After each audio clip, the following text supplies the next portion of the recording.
Pernahkah kalian melihat lumpur pasir, kerikil, yang menumpuk di dasar sungai, danau, atau bahkan di pinggir laut?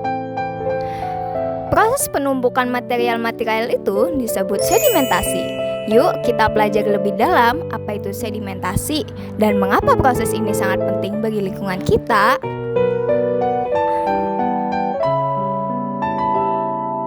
Sedimentasi adalah proses pengendapan material seperti tanah, pasir, kerikil, atau lumpur yang terbawa oleh air, angin, atau es. Kemudian pengendapan di suatu tempat, material yang mengendap ini disebut sedimen.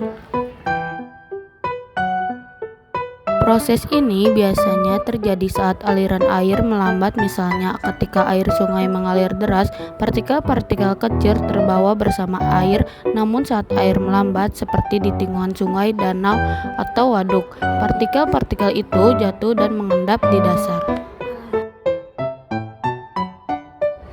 Contoh sedimentasi yang mudah kita lihat adalah di sungai. Di tikungan sungai, air mengalir lebih lambat, sehingga tanah dan pasir yang terbawa air mengendap di sana.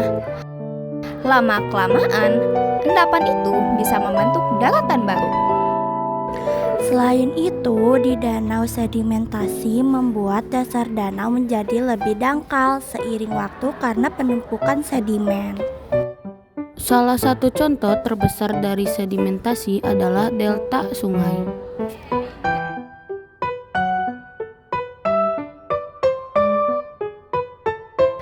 Delta terbentuk di muara sungai, tempat air sungai bertemu dengan laut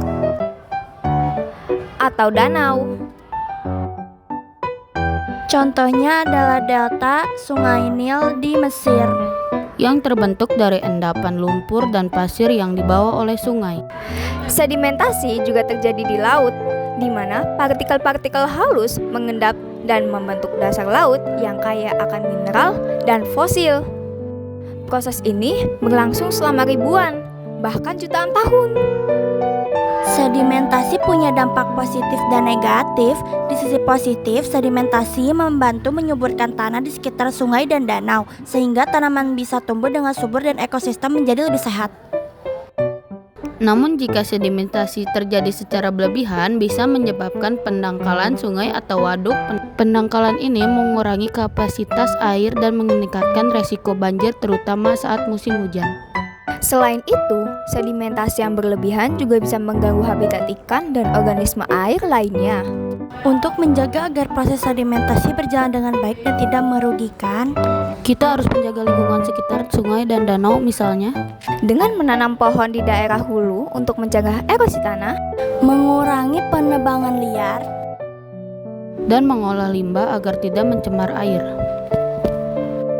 Dengan menjaga lingkungan, kita membantu proses sedimentasi yang alami dan bermanfaat bagi kehidupan. Nah, sekarang kalian sudah tahu kan apa itu sedimentasi dan betapa pentingnya proses ini bagi alam untuk kehidupan kita. Yuk kita jaga alam bersama-sama Supaya bumi tetap lestari dan lingkungan kita sehat.